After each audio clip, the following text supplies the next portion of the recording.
Kurt Angle's TNA run had finally run its course. He had accomplished everything he could there and without a doubt was a top 5 wrestler in the company's history. The only person I would actually put above him is AJ Styles, and that's because of how connected and close he was to the name of TNA. Accomplishments-wise and impact, Kurt Angle has him on that. He was one of the biggest highlights of the company's history and a man they centered the show around. By 2014, he was a 5-time TNA World Champion, won every title in the company, and it seemed like he was out. Angle was still able to put on good matches at the time. That would change a couple of years later, but here he was non-stop just going out there and having 20-minute matches like they were nothing. At the time, he was considering going back to WWE because there was a lot of unfinished business that needed to be dealt with. But WWE thought that he should have a full-time deal, which was clearly never going to benefit Angle, seeing as the rough schedule played a strong part in his personal problems. Here's what he had to say in an interview, and I quote, "Paul Levesque is in charge," said Angle. "I found that out when I contacted Vince. I've always had a good relationship with Paul, so I didn't consider that a problem, but he decided they had enough talent. They offered a full-time deal in a time where they were constantly bringing in icons and legends from the past and signing them to part-time deals." Angle wasn't too upset by this, but it's unfortunate that it didn't happen here because he was ready and able to put on long matches. It would have worked very well for him because unlike his later return, Angle wasn't just playing the role of a general manager. That ruined him a lot because he stopped being used to the struggle. Angle had no problem going back to TNA because they did well with him and showed him respect and honor even with his problems throughout the years. At the time, he finally returned and had to take matters into his own hands. So, let me explain this long story short. Angle at the time was in an authority role for TNA. He booked matches and stuff. He's basically like Kane was for the Authority back then, but as a face.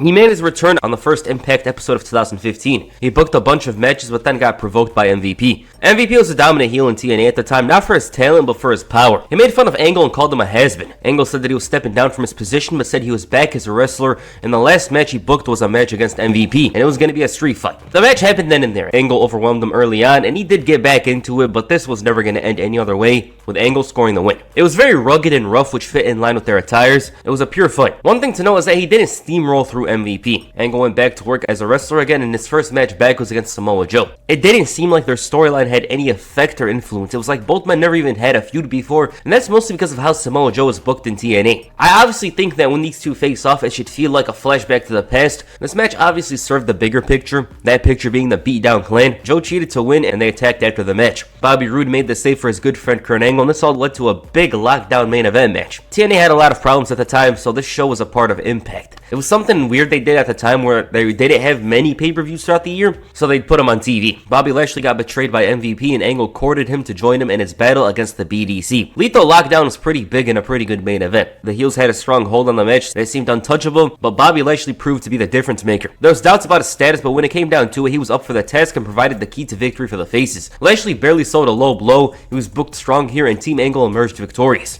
His eyes were once again back on TNA's most coveted gold. The tension between him and Lashley grew after they lost a tag team match against MVP. So at this point, it was all about the World Championship. A 20-man gauntlet match was held with the winner getting a title shot against the champion. Funny enough, he was already number 1 ranked on the contenders list, which I think is strange because he had just returned to in-ring competition. Angle made it to the end with MVP, his biggest rival at the time. The BDC were causing problems here while Lashley, the champion, watched on. It was a heated battle with the edge going to Kurt Angle. The beatdown clan, though, made sure to take care of this, leading to the boot from MVP to give him the win and the title shot. Even then, Angle called out the champion for something. He was upset that Lashley didn't come to his aid last week, but he said that it was Angle's fight. Despite the fact that he wasn't the next challenger, he made mention of a match between them. It's very uninteresting for him to see MVP get a shot. He told him that he was going to watch his match and not help at all. Angle didn't help him, but he managed to retain the title. So now the attention was on Lashley's next challenger. It ended up being Kurt Angle. The champion was ready for this one. For the first time ever, Kurt Angle went one-on-one with Lashley. The champion overwhelmed the challenger early on with his power, speed, and aggression. The match itself was pretty good and provided a strong match for Angle upon his return. It wasn't looking bad here at all, and Lashley also showed just how much he improved to be going out there and going back and forth with Kurt Angle. He was at his best up to this point. It also showed how capable Angle was to continue wrestling with the very best around. I still don't get how WWE didn't understand or appreciate that. It showed plenty of resilience here to the point where Lashley started getting frustrated. He played the submission game, which cost him the title. Angle looked so strong here, making Lashley tap out to become a 6-time champion. Now, looking back on this, a lot of people weren't exactly fond or happy. They weren't really mad, but it's like, why? They weren't really happy that Kurt Angle won the title here because he was actually breaking down. Like, even though he had a great match here and he was capable of doing stuff, Angle wasn't the same as he was previously. He was deteriorating slowly, and it would go rapidly a couple of months later. The Olympic hero was so ecstatic over winning the title and felt that this was the toughest to win. It was the proudest moment of his career. A bunch of challengers came out to put their name out there, and Austin Aries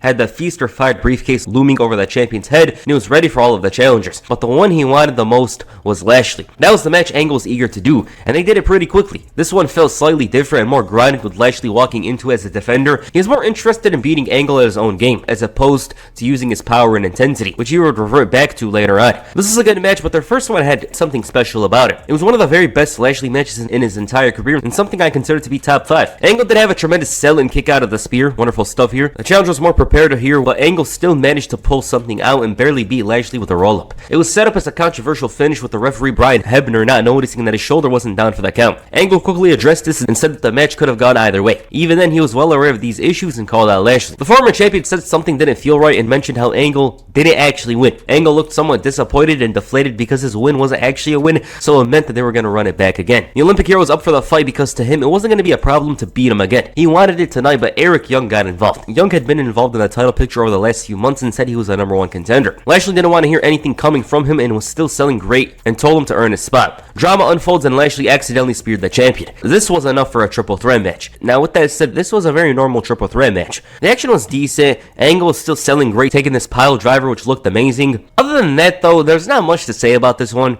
It never got boring, which is always a great thing, but it just wasn't much. It was nice to see Lashley and Angle battle again. These two should have been explored a little more in TNA. I think that's unfortunate because it could have been Impact's best program that year and something they could send to the show on. He beat Lashley here and pinned him after a moonsault, and this also showed that Impact was more focused on a feud between Kurt Angle and Eric Young. He took out Lashley after the match, and this allowed for him to make a one-on-one challenge to the world champion. He had enough of the constant callouts and told him to fight. Young though said that he saw a man that was holding something that belongs to him, a man that could be beat. The man was losing over that title. He was just going crazy. Angle told him to bring his very best, and he gave him a free shot to be a coward and attack him from behind. He backed off. There was another threat over Angle at the time. Austin Aries with the Feast or Fight briefcase. He took Young's title match, and this only drove him to cause trouble once again. The champion let him know that he's the #1 contender. Eric Young had enough of the people taking his title shots and destroyed Aries with a pile driver on the outside. He followed with another on the steps, and Kurt Angle had to come out to prevent any more damage, so he tried to take him out. This brought out something else in Kurt Angle for hardcore justice. For some reason, this was a stretcher match and it wasn't for the title.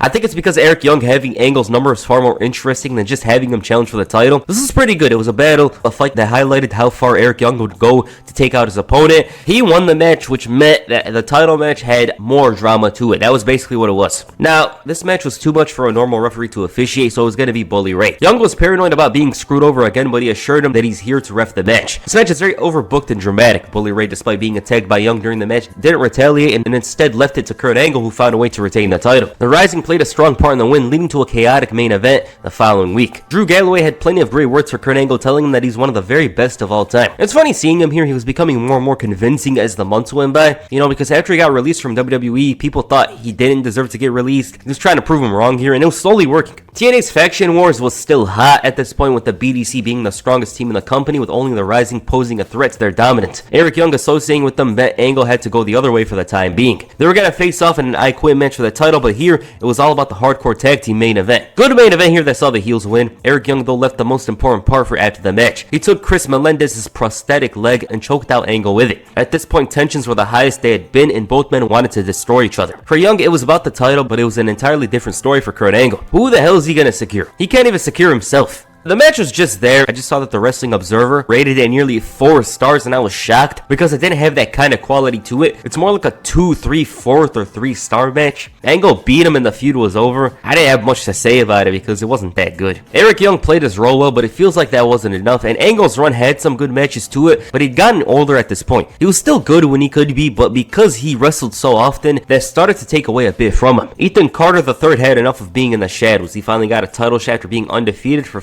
591 days. Number 1 was the utmost importance to Carter. He came from a family of success and he had to make good on it. The only thing left was the World Heavyweight Championship. Angle couldn't wait to shut him up, but said that while Carter is in line to be the challenger for the title, he was more focused on Destination X to possibly face Rockstar Spud for the title. He's the X Division champion, and he's got the chance to trade in the title for a shot against Kurt Angle. He's a big enemy of Carter, so it was already annoying for him to be behind him in line, not to mention it being his biggest rival. He turned in the shot, but then all of a sudden Austin Aries came out to tell everyone that he's cashing in the Feast or Fight briefcase. briefcase. This meant that Angle just might have 2 title matches for Destination X. Ethan Carter III was irate to get the title shot, but it had to be pushed back once again. So he's gonna go on strike in the middle of the ring. The strike didn't last for long, just like him on the main roster in WWE, because Kurt Angle interrupted. Again, he had enough of him complaining. Carter didn't back off and was threatened by Angle, who told him to take a shot. That didn't happen, and instead Rockstar Spud came out for his match. This was going to be very different to Angle's other matches because Spud was a much faster wrestler that could bring out the quick pace and great selling. He had a moment, but Angle overcame the challenge to set up a main event against Austin Aries. Once again, EC3 was still enraged over this whole situation.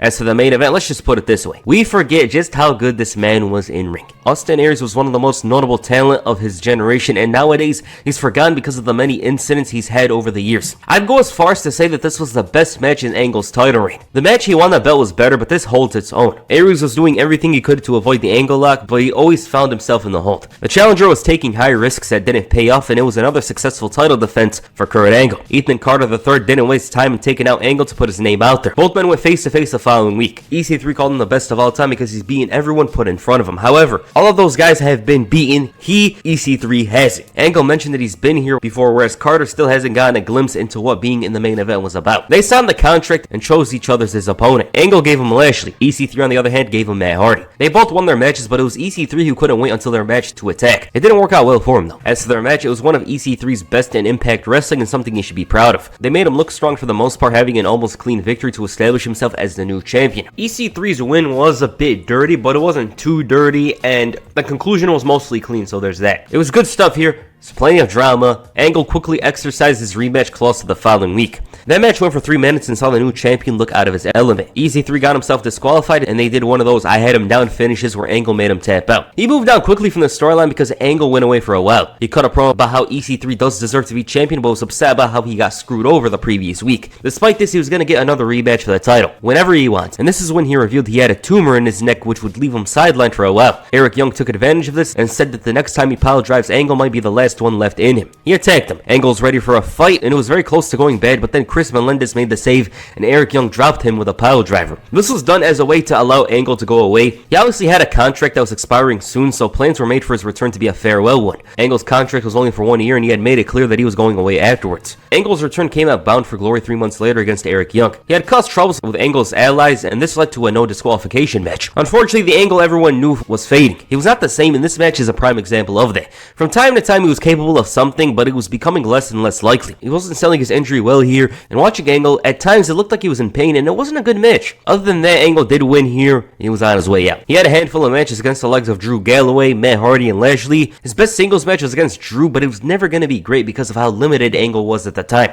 People were already saying he wasn't the same as previously, but he was sometimes capable of something crazy, such as his matches with Lashley and Austin Aries. His last match in Impact Wrestling was against Lashley. He put him over strong as he did with Drew Galloway, and to me, that's the biggest highlight of this farewell run. The fact that he had a decent match with Drew and added something to his story. But yeah, his final match was against Lashley. Put him over and he was out. Lashley did get the win over Angle in his last match, but he ended up turning heel and destroying him. So Angle's final moments in TNA were basically him down on the mat with Drew Galloway. It's a bit unfortunate about that time, you know, you gotta put over talent, so it is what it is. Will I talk about his pre-WWE return run? Yeah, in the next one. So basically, I wanted to make this video because I was gonna make a Kurt Angle WWE return video. If this video does well, we'll just do it this week or next week, easily. But yeah, Angle at the time was slowly deteriorating. TNA obviously wanted to make the most out of him, and they did. I think if Angle was a little more able to wrestle more, they probably would have even put the title on him at the time. He had some good matches here, but he was not the same. His character unfortunately wasn't as charismatic as previously as well. That would show more in WWE once he returned. But yeah, Angle was slowly deteriorating at the time.